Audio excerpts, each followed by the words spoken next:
Haleluya. Silakan duduk. Terima kasih buat Will Singer dan juga Musik dan juga penari semuanya. Terima kasih buat kehadiran saudara-saudara.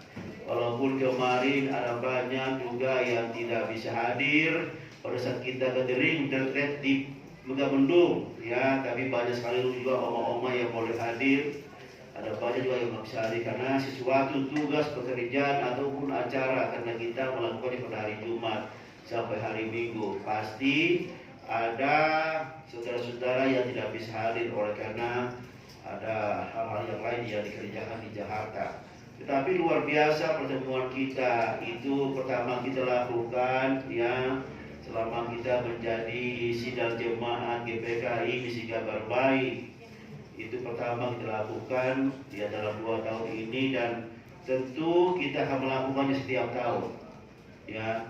Kita akan di sana, kita akan dibekali banyak hal yang kita boleh dengar dari hamba-hamba Tuhan. Dan terakhir pada puncaknya kemarin luar biasa, kita telah melakukan apa yang sudah difirmankan Tuhan dalam Yeskiel 36 ayat 25-27, supaya kita dibebaskan di segala kutuk-kutuk keturunan bagi kita. Haleluya. Sama-sama katakan amin. Dan pada pagi ini, Bapak, Ibu, Saudara saya kasih dalam kasih Yesus Kristus, kita akan sama-sama merenungkan firman Tuhan. Saya ambil dari rahasia dulu, saya akan buka dulu. Saya bertanya juga kepada Bapak Ibu semua. Haleluya. Apa yang bisa menggerakkan kuasa Tuhan? Kuasa yang luar biasa itu yang menciptakan langit dan bumi dan segala isinya. Perkara-perkara besar dilakukan oleh kuasa Yesus. Perkara-perkara yang tidak bisa kita bayangkan dalam hidup kita.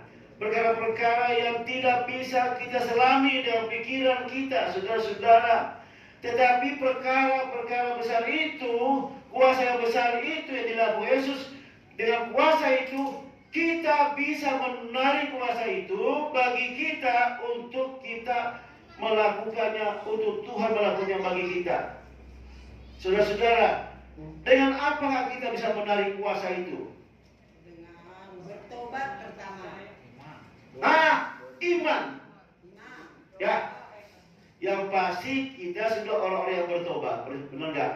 Kita adalah orang yang percaya kepada Tuhan. Dan kita tahu bahwa iman itu datangnya dari Tuhan sendiri, benar nggak? Dia kasih iman kepada kita. Kalau dia tidak kasih iman kepada kita, kita tidak mungkin bertobat. Ibu, benar nggak? Benar kan? Kalau Tuhan tidak kasih iman kepada kita, kita pun tidak akan bisa bertobat. Dan kita yakin, saudara-saudara, apapun dalam kehidupan kita, kita yakin ya, apapun dalam kehidupan kita, ini kita terima dari Tuhan. Semuanya, saudara. Apakah bisa membantah hal ini, jemaat? Kalau saya katakan bahwa semua yang ada pada kita, kita terima dari Tuhan. Siapa yang bisa membantahnya? Oh, bukan Pak Doni. Tidak. Siapa yang amin? Nggak ada yang amin. Sekali lagi saya tanya. Semua dalam hidup kita, saudara-saudara, apapun, ya, suami, anak, rumah, mobil, dan sebagainya, kekuatan, kesehatan, pengetahuan kita, rasa takut kita kepada Tuhan, roh yang takut kepada Tuhan, hidup kita, nafas kita, semuanya hanya pemberian dari Tuhan. Siapa yang amin? Amin, saudara-saudara. Mungkin harus dipertegas, ya, harus dipertegas. Jadi, apa yang bisa menarik kuasa Tuhan yang besar itu, supaya kuasa Tuhan itu bekerja dalam hidup kita? Apa yang menarik? Yang menarik itu, kuasa itu adalah iman kita. Dalam pembacaan kita sering kita mengerti dan mengetahui, ternyata kuasa Tuhan yang besar itu, kalau dia melakukan mujizat, bukan karena kita juga. Amin. Ternyata juga oleh karena iman orang lain. Benar nggak?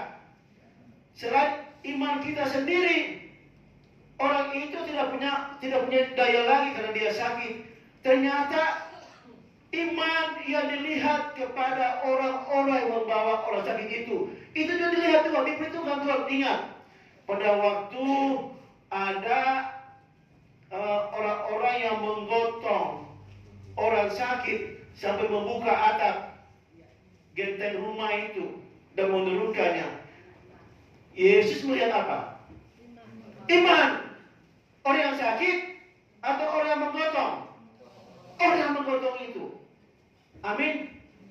Lalu juga pada waktu ini luar biasa.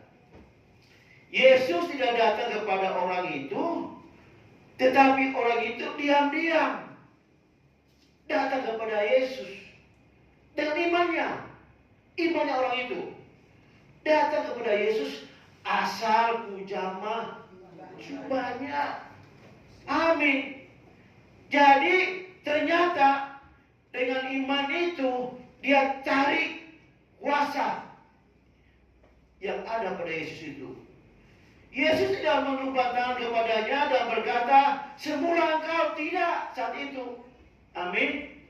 Yesus tidak berkata, hei, datanglah kepada saya akan menjamah engkau. Atau bahasa kita sehari-hari, kita ucal-ucal dia di kepalanya.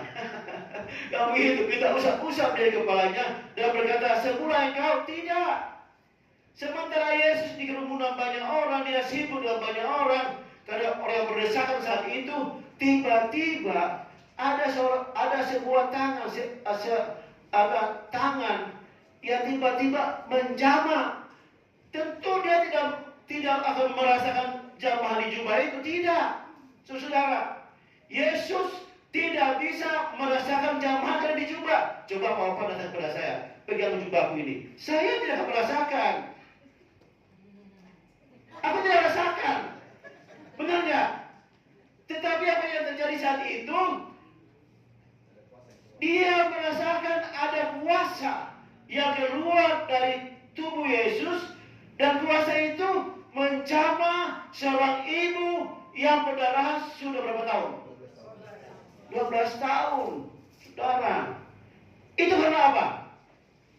Karena iman. Amin. Luar biasa iman ini. Dan apakah iman seperti itu tidak ada pada kita? Ada. Nah, saya mau ambil cerita yang saya tiap hari selama ini saya dipimpin Tuhan untuk merenungkan perkataan Yesus. Apa yang dikatakan Yesus, saya mulai dari kitab Matius. Siapa yang membaca renungan setiap hari dari gembalanya? Ya. Jadi saya mulai satu ayat. Hari ini satu ayat. Besok satu ayat. Besok satu ayat. Sampai sekarang kita sudah pada pasal yang ke-8. Sebelumnya saya kan renungannya itu enggak beraturan ya. Tapi saya ada topik-topik renungan setiap hari dulunya. Tetapi saat ini saya sampaikan renungan perkataan Yesus. Mulai dari kitab Matius. Nanti selesai Matius pasti ke Lukas. Lukas pasti ke Markus. Markus pasti ke Yohanes dan sebagainya. Itu banyak perkataan Yesus. Nah, kemarin kita sudah membahas sampai Matius 8. Saya mau ambil Matius 8-nya ini, saudara-saudara. Kita kembali kepada perenungan kita. Saya mau tegaskan kepada kita tentang iman ini, saudara. Matius 8 ayat 5 sampai 13. Pak Robert bisa mewakili kita baca ya, itu ada mic ya, sambil berdiri ya. Silakan membaca. Ketika Yesus masuk. Bapak Ibu dengar saja sambil membaca ke depan juga. Ketika Yesus masuk ke Kapernaum. Ini Matius 8 ayat 5 sampai 13 ya. Ini bicara seorang perwira. Ketika Ketika Yesus masuk ke Kapernaum, datanglah seorang perwira mendapatkan dia dan memohon kepadanya, "Tuhan, hambaku terbaring di rumah karena sakit lumpuh dan dia sangat menderita." Yesus berkata kepadanya, "Aku akan datang menyembuhkannya." Tetapi jawab perwira itu kepadanya, "Tuhan, aku tidak layak menerima Tuhan di dalam rumahku. Katakan saja sepatah kata, maka hambaku itu akan sembuh. Sebab aku sendiri seorang bawahan, dan di bawahanku ada pula prajurit. Jika aku berkata kepada salah seorang prajurit itu pergi, maka ia pergi. Dan pada seorang lagi datang, maka ia datang. Ataupun kepada hambaku, kerjakanlah ini, maka ia mengerjakannya." Setelah Yesus mendengar hal itu, heranlah ia dan berkata kepada mereka yang mengikutinya, "Aku berkata kepadamu, sesungguhnya iman sebesar ini tidak pernah aku jumpai pada seorang pun di antara orang Israel. Aku berkata kepadamu, banyak orang akan datang dari timur dan barat dan duduk makan bersama-sama dengan Abraham, Ishak dan Yakub di dalam kerajaan sorga. Sedangkan anak-anak kerajaan itu akan dicampakkan ke dalam kegelapan yang paling gelap. Di sanalah akan terdapat ratap dan retak gigi." Lalu Yesus berkata kepada perwira itu, "Pulanglah dan jadilah kepadamu seperti yang engkau percaya." Maka pada saat itu juga sembuhlah hambanya. Amin. Amin. Nah, saya minta, saya dikodein. Kita selesai jam 8:45 karena kita juga ada perjamuan kudus. Ya, nanti ada bantuan dari belakang kodein saya. Jadi kita selesai khotbah ini jam 8:45 ya. Saudara, saya fokus jadi ini ceritanya ya, cerita yang ada di Matius 5, Matius 8, 5-13. Tetapi saya fokus ke Matius 8 bagian dari ini, Matius 8 ayat 10 dulu. Coba dibuka. Setelah Yesus mendengar hal itu, heranlah ia dan berkata kepada mereka mengikutinya, "Aku berkata kepadamu, kepada semua orang itu, sesungguhnya iman sebesar ini tidak pernah aku jumpai pada seorang pun di antara orang Israel." Kalau saya bisa berlebihan berkata, saudara-saudara, bisa dikatakan iman seorang perwira ini tidak ada pada manusia di dunia pada waktu itu. Amin. Karena patokan iman itu adalah orang Israel, apalagi orang luar Israel. Jadi pada waktu itu kita bisa katakan iman perwira ini yang menjadi Yesus jadi heran dan memuji dia, ternyata tidak ditemukan kepada seorang pun dari bangsa Israel. Tidak ada seorang pun yang punya iman sebesar ini. Kenapa? Kenapa, saudara? Karena dia bilang, "Tuhan, aku tidak layak. Berkatakan satu kata saja, maka dia pasti sembuh." Kalau kita membaca, ini kan narasi ini, cerita peristiwa ini yang nyata ini ada di Lukas juga, ada juga di Yohanes. Iya, di sana juga diceritakan. Tapi di sana kita akan mengetahui bahwa seorang perwira ini ternyata seorang perwira yang banyak membantu pembangunan sinagoge, ya, rumah ibadah pada waktu itu. Kalau kita membaca Lukas itu, dia meminta kepada tua-tua. Karena telah mendengarkan Yesus ada di Kapernaum, dia minta kepada tua-tua, "Pergi, tolonglah, sampaikan kepada Yesus, datanglah ke rumahku, karena hambaku sedang sakit." Dan sakitnya hampir mati. Di situ dikatakan, "Hambaku sungguh-sungguh sakit dan hampir mati." Kalau di Matius itu dia bilang sakit dan lumpuh. Tetapi kalau kita membaca di Yohanes, saudara, di sana Yohanes bilang bahwa dia itu anaknya dia sebenarnya. Nah, seperti itu. Jadi masing-masing murid ini punya narasi yang berbeda-beda. Tapi kalau kita digabung, seorang perwira yang tinggi dan dia sungguh luar biasa mengasihi hambanya, dan ternyata itu adalah anaknya dia. Itu Yohanes yang ngomong. Ya, itu ceritanya kalau kita gabung dari 3 Injil ini. Karena masing-masing melihat dari perspektifnya masing-masing. Saudara-saudara yang saya kasih dari Yesus. Tapi poinnya adalah seorang perwira bukan bangsa Israel. Amin. Seorang perwira dari bangsa kafir. Amin. Kalau kita bicara, kalau kita ambil kata kafir karena tidak mengenal Allah, ya. Seorang perwira yang merupakan bagian orang-orang yang melakukan ritual-ritual penyembahan berhala. Kalau orang itu tidak punya Allah dan tidak beribadah kepada Allah, berarti dia beribadah kepada berhala. Itu cuma 2 pilihan ini saja. Dia beribadah bukan kepada Tuhan, berarti dia beribadah kepada Tuhan yang lain, ilah yang lain, saudara. Dan ternyata dia punya iman yang mengalahkan orang-orang Israel pada waktu itu. Walaupun dia orang yang bukan Israel.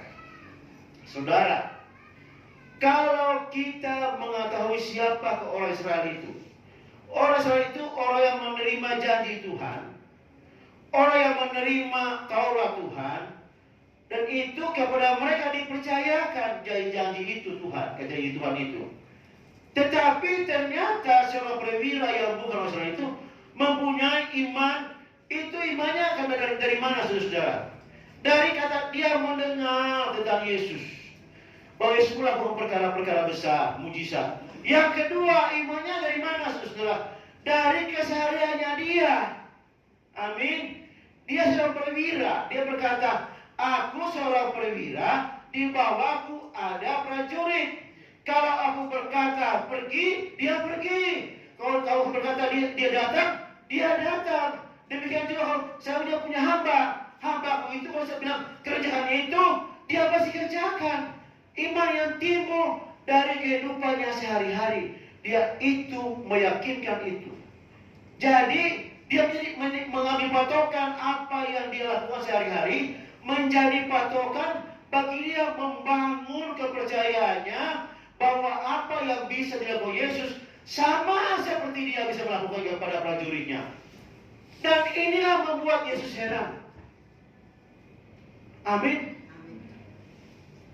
Tetapi di samping yang lain, Yesus juga bisa mengkomplain, mengatakan dia juga heran ada orang-orang yang tidak punya iman, mereka kurang iman. Yesus, apakah Kau tidak peduli kepada kami karena kita mau mati, kapan mau tenggelam? Kepada siapa itu diberikan? Kepada murid-murid yang satu kapal. Yesus, Engkau tidak peduli kepada kami. Kita ini mau mati, kita mau tenggelam. Kamu kurang percaya. Kalau kurang percaya itu sama dengan tidak percaya sebenarnya. Percaya itu harus full, ya kan? Kalau kurang percaya sama dengan tidak percaya. Amin. Karena iman itu harus full. Iman itu, saudara, harus mengalahkan pandangan mata. Iman itu dari sesuatu yang tidak nyata, dari sesuatu yang abstrak, dan membuatnya sesuatu yang fisik, yang nyata. Jadi iman itu mengalahkan pandangan mata kita. Iman itu mengalahkan cita-cita kita. Iman itu mengalahkan pandangan kita yang jauh, saudara-saudara. Walaupun kita tidak melangkah, walaupun di depan itu kita tidak tahu apa yang terjadi, kita tetap maju, saudara-saudara. Walaupun di depan itu tidak punya kepastian, itulah iman, saudara. Amin. Saudara, iman bukan sekadar percaya. Pasti kita hafal. Dia juga percaya, tapi gimana? Siapakah dia? Iblis, Yakobus, benar nggak Yakobus 2? Di sana dibuka. Iblis pun percaya, tetapi dia gemetar. Kalau saudara percaya dan gemetar, berarti saudara apa? Bolis. Tetapi kalau saudara percaya dan yakin dan sungguh-sungguh melakukannya, seperti khotbah Ibu Hesti, engkau percaya dan engkau melakukannya, imanmu tidak mati. Imanmu adalah iman yang hidup. Imanmu tidak sia-sia, tapi imanmu adalah iman yang berdampak. Iman yang percaya, iman percaya dan melakukan firman Tuhan, itu iman yang hidup. Iman itu harus berubah setiap hari. Harus ada transformasi. Itu sebabnya iman itu iman yang hidup, bukan iman yang mati. Sekali lagi, iman itu adalah bukan sekedar pengetahuan kita tentang percaya. Iman itu bukan pengetahuan kita tentang kebenaran. Amin. Jadi saya ulangi kata-kata ini. Iman itu bukan pengetahuan saja tentang Yesus. Iman itu bukan secara pengetahuan, secara untuk kebenaran. Tidak, saudara. Bagus saudara punya pengetahuan, bagus itu. Tetapi iman itu adalah iman yang berdasarkan firman Tuhan dan kita lakukan. Amin. Sama-sama mengatakan saya. Iman itu adalah percaya dan kita melakukannya. Amin. Kalau kita kembali kepada definisi iman di Ibrani 11, siapa yang bisa baca? Ibrani 11 ayat 1. Iman adalah bukti dari sesuatu yang tidak terlihat. Iman bukti dan dasar. Bukti berarti bukti itu terbukti, itu masih dilihat, yang kelihatan, yang nyata. Amin. Tuhan, saya mau berdoa, biarlah gereja kita punya gedung yang baru buat kita beribadah. Kita itu belum ada gedungnya, tetapi kita beriman itu suatu saat akan nyata dalam hidup kita. Dan semua percaya kita akan itu. Ya. Iman yang kita bangun dari kehidupan kita sehari-hari seperti orang Romawi ini, walaupun dia tidak mengenal Tuhan, walaupun dia bukan orang Kristen, tetapi dia membangun imannya juga dari kesehariannya dia, saudara-saudara. Jadi kita boleh melihat, belajar dari setiap kehidupan kita sehari-hari, saudara. Belajar dari setiap kita langkah-langkah sehari-hari. Pasti saya dan saudara punya pengalaman hidup kita sehari-hari. Amin. Amin. Pada waktu anak saya Seret umur 5 tahun 6 bulan mengalami kanker, di situ saya punya titik balik iman yang luar biasa. Dan saya percaya Tuhan pasti melakukan perkara besar buat masa depan Seret dan juga masa depan keluarga saya. Pada waktu saya dinubuatkan, hei kamu Pak Doni, kamu akan dipercayakan Tuhan suatu gereja. Saya berjalan. Dan ternyata dia bilang 3 bulan waktunya engkau akan diberikan gereja oleh Tuhan. Saya percaya. Saya berjalan. Dan ternyata memang itu terjadi bagi kita sampai saat ini, dan kita sudah 2 tahun sampai bulan Juli ini. Ya, bulan saya 18 keluar dari gereja lama, tanggal 3 bulan 18 Juni saya keluar, ya 2003, ya. Kemudian tanggal 3 Juli kita fellowship sama-sama. Ya sementara kita mungkin 2 minggu kemudian, 3 minggu kemudian, tanggal 3 Juli nanti sebentar kita ini tanggal berapa ini? Ya, tapi kan kita kan merayakan nanti tanggal 23. Jadi setelah itu tanggal 3 bulan Juli kita fellowship bersama. Pertama-tama kita di tempatnya bangunan, ya, jalan bangunan sana, di tempat kafe ya. Kemudian setelah itu saya mengajukan supaya fellowship ini dijadikan sidang jemaat di bawah naungan Sinode GPKI. Saya kirim surat. Tidak lama kemudian saya direspon. Dan akhirnya tanggal 23, jangan lupa 23 bulan Juli 23. Jadi paling gampang 23/07/23. Gampang sekali kan? Amin. Memang pas semuanya. 23/07/23. Amin. Itu pas. Dan itu kita mulai awal-awalnya kita menjadi sidang diteguhkan di gereja, jadi gereja, sidang gereja, jemaat GPKI, jemaat misi kabar baik.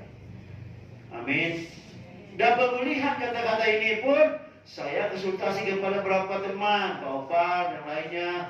Kita namanya jemaat misi kabar baik, seperti yang sudah kita lakukan selama ini. Makanya kita saudara kita melayani di mana saja hari ini. Di kaum marginal kemarin kita melakukannya, di belakang Istiqlal.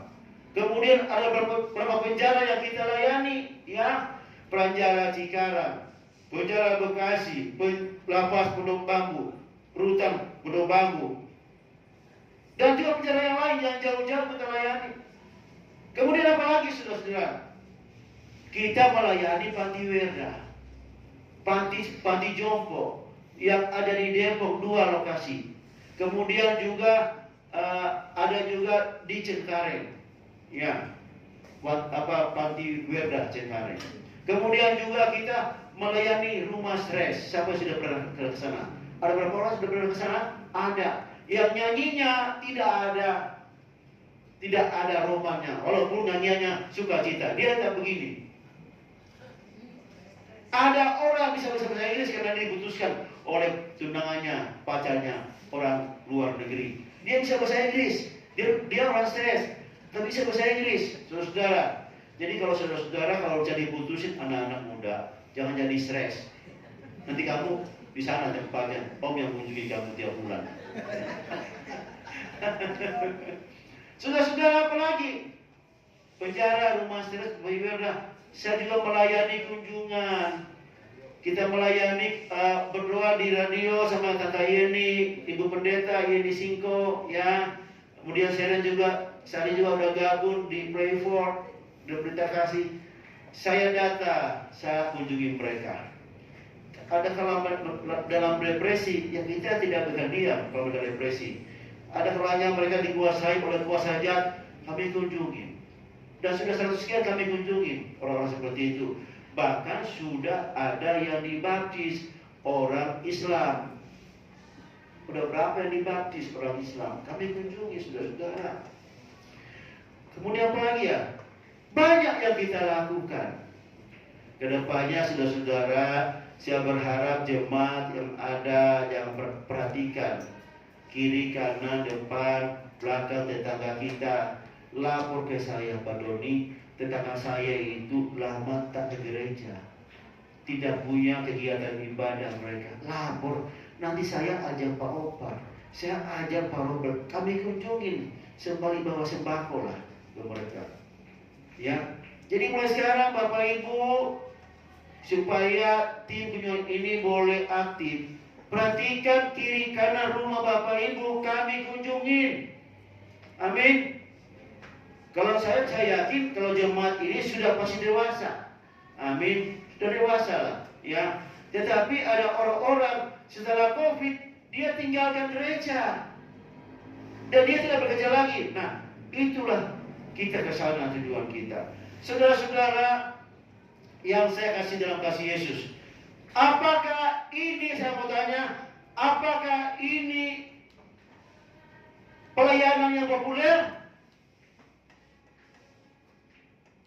Apa yang kita lakukan ini adalah pelayanan populer? Jangan lupa kita juga punya ego pincer. Yang ada pertama ada 200 sekian orang, kemudian sudah terseleksi. Sekarang ada 60 orang yang terseleksi, orang-orang yang setiawan. Senang saudara-saudara, karena kita boleh melatih hamba-hamba Tuhan dari seluruh penjuru dunia sampai Australia juga ikut. Ada juga yang di Jepang, ajudan dari Belanda, saudara, yang ikut. Kita bersyukur karena gereja kita ini dipakai Tuhan luar biasa, berdampak bagi banyak orang. Nah, semuanya ini, saudara, semuanya ini apakah pelayanan populer? Bagi Tuhan populer, tetapi bagi orang apa populer? Tidak, saudara-saudara. Saya malah ditanya, kok baru ini begitu pelayanannya ya?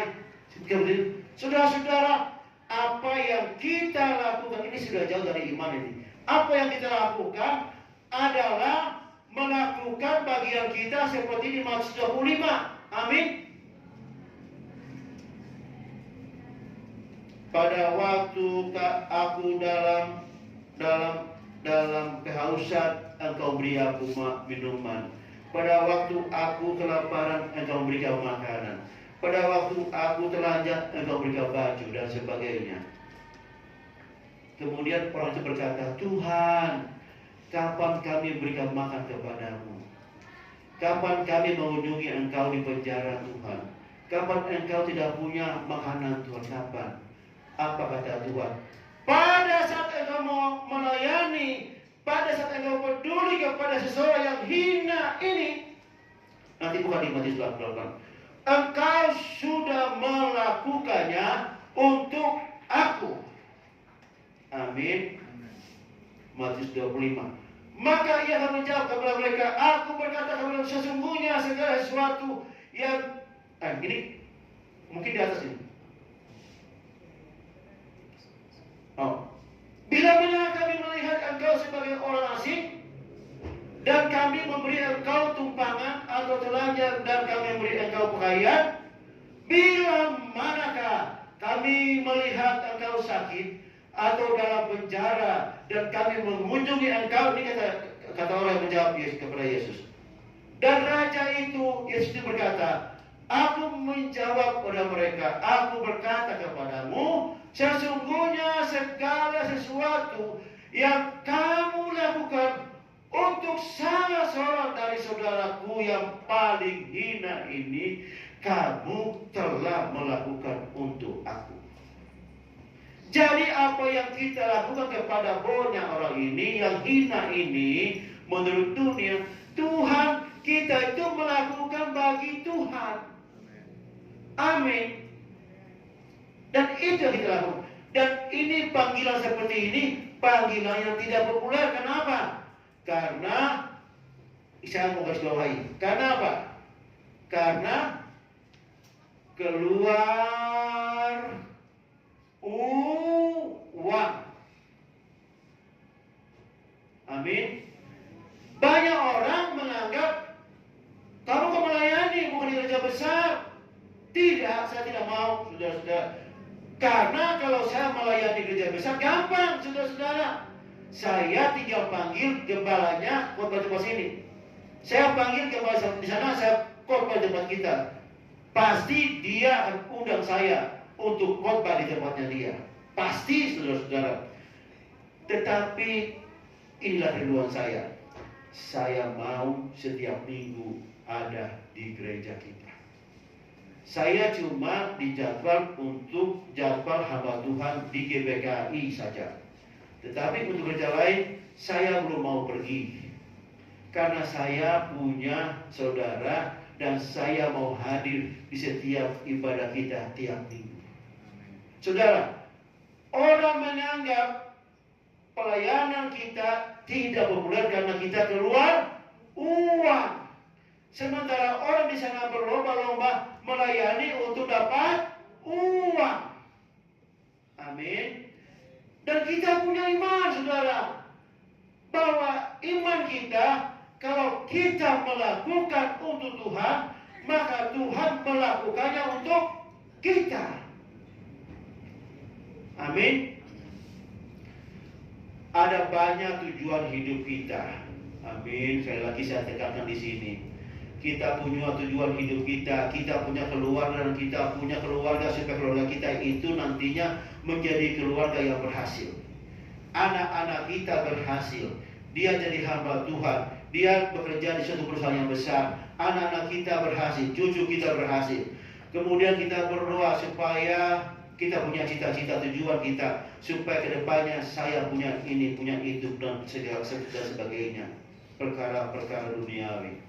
Saudara, Tuhan tahu gak semuanya itu? Apakah Tuhan bilang? Tuhan tahu semuanya itu? Di Matius 20, Matius berapa ya? 6 ya? Ya, Tuhan tahu. Perkara-perkara itu Tuhan mengetahuinya bagi saudara. Tetapi bagi kita apa dikatakan? Carilah. Artinya apa, saudara-saudara? Kita harus aktif membangun hubungan kita dengan Tuhan. Tuhan tahu apa cita-cita saudara. Tuhan tahu apa tujuan saudara. Tuhan tahu semuanya. Tetapi yang Tuhan mau, bangunlah hubungan kita dengan Tuhan. Amin. Benar gak?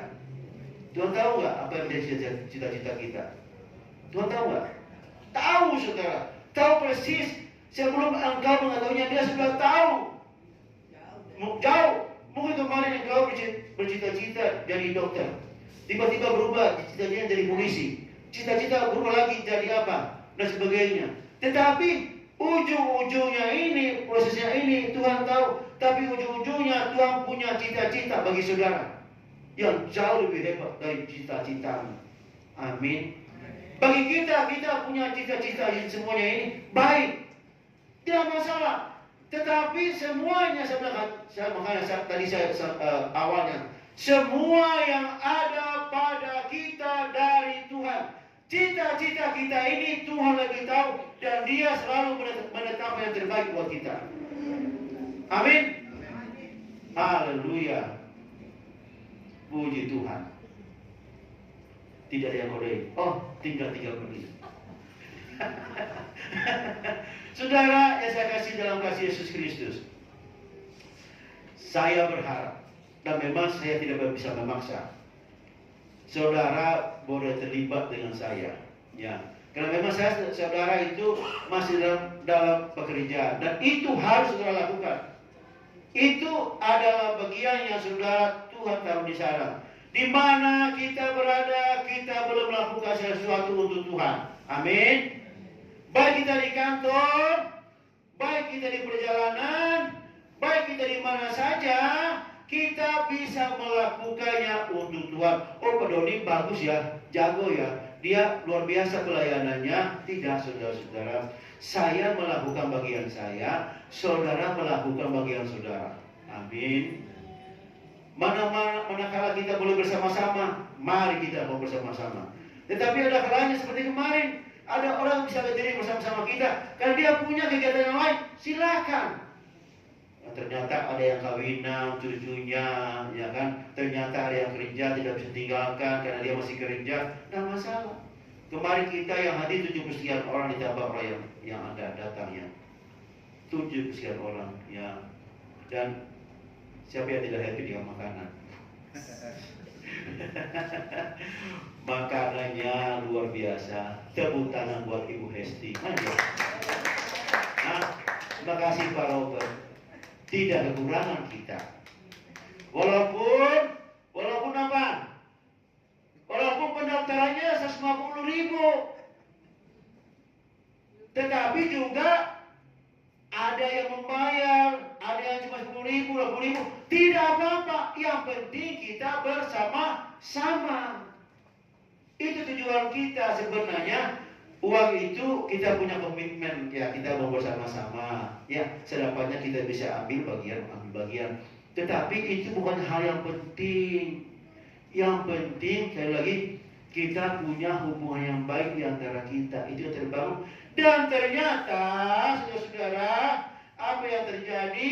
Ternyata ada saldo sekian. Saya disuruh stop di belakang. Dari gede. Jadi ternyata ada saldonya, saudara-saudara. Lumayan saldonya. Nanti kita bikin Natal lagi. Ya, Natalnya sudah ada tempatnya. Jauh hari itu sudah ada tempatnya untuk 400 orang. Ya, Natal kemarin kita keluar 40 juta. Yang tak sadar kita ada banyak yang membantu. Terima kasih. Ya, terima kasih ada yang membantu Natal kita, dan kita bisa melihat anak-anak muda tampil dengan prima. Dan tahun ini pun kita akan membuat anak-anak muda juga bagi Tuhan, kemuliaan bagi Tuhan. Amin. Mari maju ke depan. Pemusik dan lain sebagainya, WL, ya, singer. Haleluya. Kita siapkan hati kita untuk masuk dalam perjamuan kudus.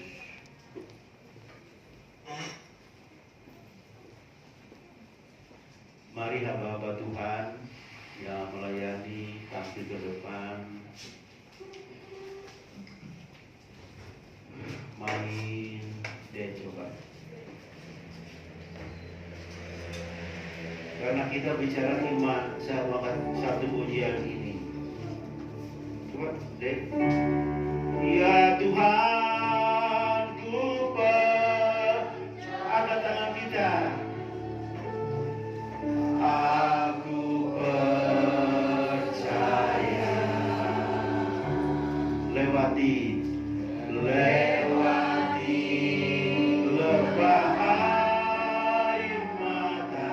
Aku percaya. Aku percaya. Firman-Mu ya dan amin. Firman-Mu. Mari kita berdiri. Silakan berdiri.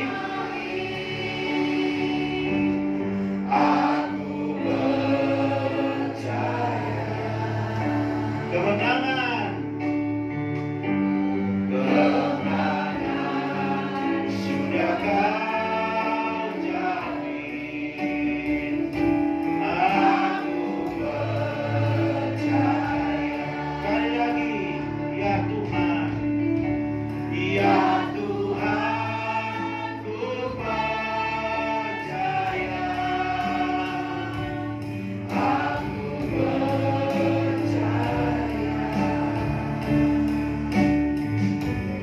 Lewati lebah air mata. Aku percaya. Firman-Mu ya dan amin. Aku percaya. Kemenangan sudah Kau jamin. Aku percaya. Kemenangan sudah Kau jamin. Sudah Kau jamin. Kemenangan sudah Kau jamin. Aku percaya. Aku percaya. Haleluya. Terima kasih Bapak. Kami mau masuk dalam perjamuan kudus, mempersiapkan hati kami supaya kami layak untuk perjamuan makan siang dengan Engkau Tuhan.